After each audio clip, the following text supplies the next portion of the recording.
Ainsi, la RDC n'appartient plus aux Congolais que virtuellement. Dans leur propre pays, ils ne sont plus propriétaires de grand-chose. Tenez, voici dans ce camembert la répartition des richesses minières de la RDC. Comme vous le voyez, 70% de ces minerais stratégiques appartiennent directement aux firmes étrangères. C'est elles qui les exploitent et les vendent sur le marché international. C'est elles qui spéculent avec ces réserves sur les marchés financiers. Le Congo est désormais spectateur et n'a plus rien à dire. Ces entreprises, elles ont pris nos gisements, elles sont allées les donner en garantie à des banques étrangères et elles ont emprunté. Au lieu d'amener des capitaux qu'on nous avait promis, c'est des prêts qu'on nous a amenés à des taux qui dépassaient 10% alors que nous savons qu'ils les avaient à 2 ou 3%. Dont les entreprises à qui on a donné les concessions sont allées gager les mines du Congo auprès des banques. Et ont emprunté alors qu'elles devaient amener des capitaux. Elles ont amené plutôt des prêts. Je ne vais pas revenir sur ces pillages de grands groupes internationaux dont j'ai parlé dans une précédente chronique que j'ai intitulée « Comment récupérer nos richesses minières » et qui est encore sur ma chaîne YouTube. Et les 30% restants, à qui appartiennent-ils? Ceux qui théoriquement ont échappé à l'appétit vorace de ces firmes, ce que l'on appelle l'industrie artisanale, qui en bénéficie? Selon le code minier congolais, seuls les Congolais peuvent en bénéficier. Il leur est exclusivement réservé. Là encore, erreur. Là encore, ils sont exclus, tellement exclus, totalement exclus. Mais comment est-ce possible? Et là, on tombe des nues en découvrant l'ampleur des vols, du machiavélisme qui prévaut dans ce secteur, qui a priori ne devait profiter qu'aux nationaux. Sur les 30% restants, ceux de l'artisanat minier, 80% sont tenus par les Chinois, qui ont remplacé les Libanais depuis la chute du président Joseph Kabila, qui ne tiennent plus que 15% à les Libanais, contre 5% pour les Indiens. Rien pour les Congolais. Des chiffres que, naturellement, certains mettent en doute à Kinshasa. Pour en avoir le cœur net, pour ne pas se contenter de spéculations, nous avons décidé d'aller dans les mines de ces différentes régions de la RDC. Nous nous sommes décidés à aller sur place enquêter, voir comment se partage cette manne naturelle. Après l'extraordinaire périple dans les hautes montagnes du Nord Kivu, dans les mines de Rubaya, dans la belle et luxuriante région du Massissi, nous avons tenté ensuite de nous rendre dans les mines de Walikale, toujours dans le Nord Kivu. Figurez-vous que malgré la présence dans notre avion des autorités locales, notamment des députés nationaux, du président du conseil d'administration de la puissante Gécamine, des administrateurs de la FEC, la Fédération des entreprises du Congo, malgré l'autorisation donnée par la présidence de la République, tenez-vous bien, la société américaine Alphamine, propriétaire de Bézi, à Walikale, producteur d'étain et de cassitérite, nous a clairement dit qu'il n'acceptait pas que nous venions chez lui. Pas question de venir fouiller dans ses affaires. En plus, c'est lui qui possède l'aérodrome, le seul dans le coin. C'est dire la puissance de la firme. Il est sur son territoire et pour atterrir sur place, même l'autorisation de la présidence de la République ne suffit pas. Allez donc déterminer les quantités d'or et de coltan qu'il y produit. Allez donc savoir ce qu'il fait dans sa propriété, puisque l'autorité n'y a pas accès. Une discrétion qui accrédite la thèse selon laquelle il y extrait le minerai rare, très rare de nobium, celui nécessaire à la stabilisation des fusées. Circuler, il n'y a rien à voir. Il n'a d'injonction à recevoir de personne. Congo dit panda. Bref, de guerre lasse, nous avons capitulé et figurez-vous que nous sommes là dans la région du Nord Kivu qui est en état de siège, avec un gouverneur militaire. Impossible de le faire plier. Il est le roi sur place, n'en déplaise à ceux qui parlent de souveraineté du Congo. Nous avons ensuite mis le cap sur le sud Kivu en empruntant le majestueux lac Kivu et ses paysages à vous couper le souffle. Malheureusement, dans ce décor de rêve, nous avons croisé des esclaves des temps modernes dans les mines de Luhihi, dans le territoire de Kabare, dans le sud Kivu. Je vous épargne l'étape éprouvante sportive des Nyabibwe, perchés à 2200 mètres d'altitude, où les creuseurs ont fait des gruyères dans l'impressionnante montagne. Un vrai supplice. Mais le plus fort dans cette aventure était l'étape suivante. Une fois à Bukavu, la capitale de la province du Sud Kivu, nous avons décidé de partir vers les mines d'or de Kamituga. En raison de l'insécurité sur les routes, nous avons choisi l'option d'un petit avion. On se retrouve à l'aéroport de Bukavu.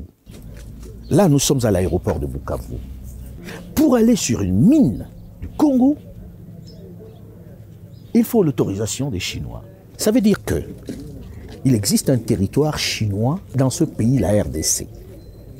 Un territoire chinois tout simplement parce que personne ne sait ce qu'on produit dans ces mines-là, personne ne sait les quantités de minerais que l'on sort dans ces mines-là.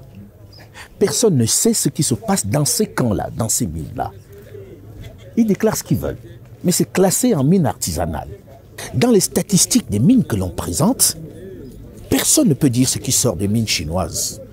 Les compagnies occidentales qui ont acheté ici il y a quelques années, qui ont signé ici il y a quelques décennies, les ont toutes vendues à celui qui avait du liquide, les Chinois. Aujourd'hui, si vous voulez visiter une mine, vous demandez l'autorisation en territoire congolais. Comment peut-on parler d'indépendance? Est-ce que ça ne nous interpelle pas? Les Chinois ont leur propre milice pour exploiter. Il y a des mines qui sont exploitées. Le plus proche de nous ici, quand vous allez dans Kaouzi-Biega, les Chinois sont en train d'exploiter. Je ne sais pas, ils ont l'autorisation de qui. Mais je peux vous dire aussi qu'ils sont maintenant en train de vendre de l'or sur le marché noir. Donc, c'est-à-dire, ils viennent de l'or exploité sur les territoires congolais. L'autorisation de qui, on ne sait pas, mais cet or est vendu sur le marché noir. Ça veut dire qu'ils ne paient pas de taxes, ils empochent leurs dollars et ils partent. C'est tout de même une autorité morale, une personnalité dont la probité ne fait pas débat, qui accepte tous les risques pour aider ses populations, ses compatriotes qui parlent. Le docteur Denis Mukwege, le prix Nobel de la paix, qui vit dans la douleur cette nouvelle colonisation. Malgré le message de dissuasion des firmes chinoises opérant à Kamituga, nous avons décidé malgré tout de nous y rendre pour toucher la réalité du doigt. Après 30 minutes de vol, nous atterrissons sur la petite piste de brousse de Kitutu. Une piste improvisée sur de l'herbe avec des bousses de vache comme vous pouvez le voir. Une arrivée mouvementée. Mais nous ne sommes pas au bout de nos surprises, non. Les Chinois ont cassé le pont qui mène à la mine, oui. Première surprise. Donc, pas moyen d'accéder à leur site. En plus, ces soldats qui sont venus nous attendre et qui travaillent pour eux n'ont aucun moyen de déplacement. Ils ne sont pas vraiment venus pour nous escorter. Seconde surprise. Oui. On est en train d'assister à quelque chose d'extraordinaire. Quelque chose de surréaliste. Quand on dit qu'on est indépendant, on doit quelquefois s'interroger si c'est vrai. Nous sommes à Kamituga. On est venu pour voir la mine. La mine est à moins de 30 km d'ici. Mine non autorisée, exploitée par des Chinois.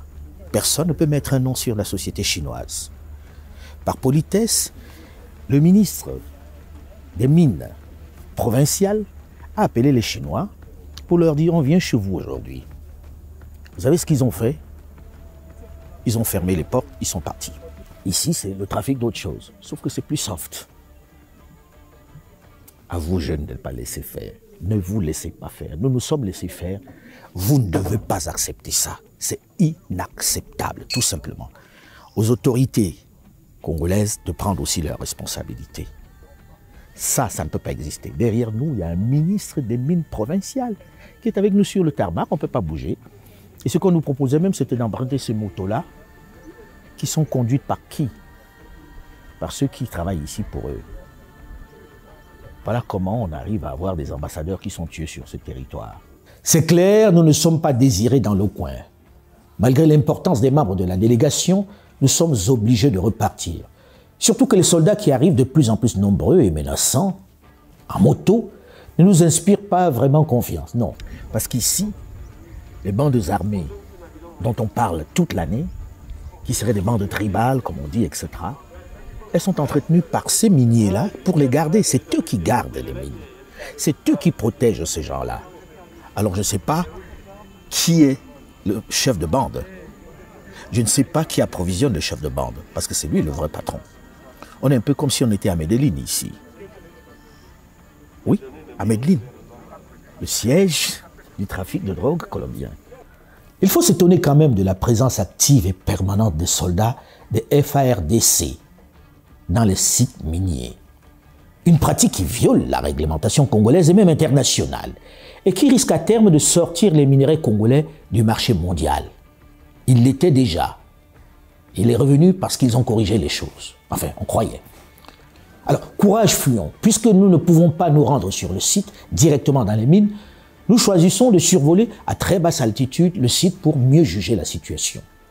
Premier constat, il ne s'agit ni plus ni moins que d'une mine industrielle. C'est tout sauf artisanal ce qu'on voit.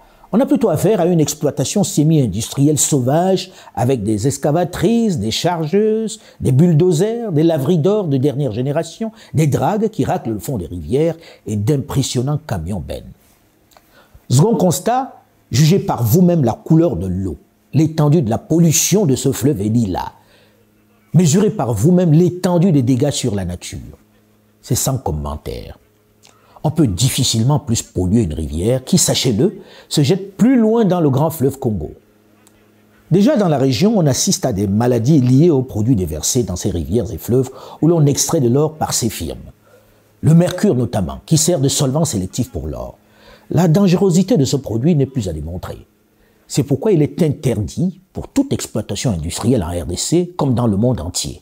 Moi, j'ai soigné des malades qui étaient victimes des irradiations, des intoxications au mercure dans cette zone. Mercure.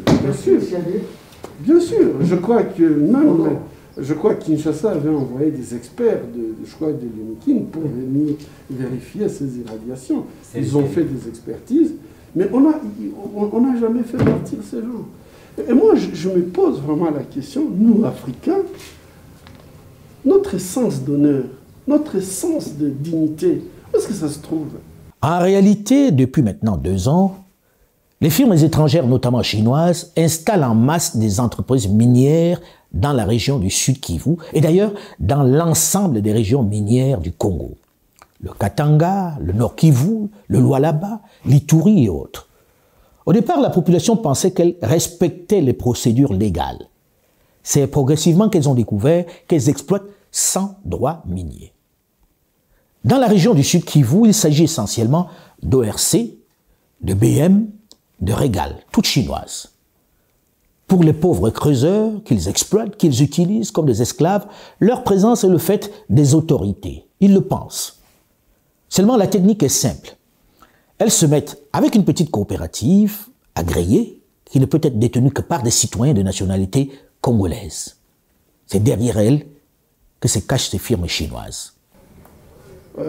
Alain, je crois que nous sommes dans une situation très difficile quand on voit comment l'exemple du Congo, aujourd'hui c'est l'absence, je dirais que même on a une absence de l'État. Parce que si un Chinois il vient de la Chine, il vous impose, il vous fait sortir de chez vous, il est en train d'exploiter l'or congolais, il vient, il le vend au marché, il met ses dollars en poche, et puis il part, il ne paye pas de taxes, d'ailleurs il s'en fout. Je peux vous dire qu'à Chabunda, ils ont même tué. Si la société civile est arrivée jusqu'ici, c'est puisque, en fait, les récalcitrants, ils étaient tout simplement tués dans votre propre pays.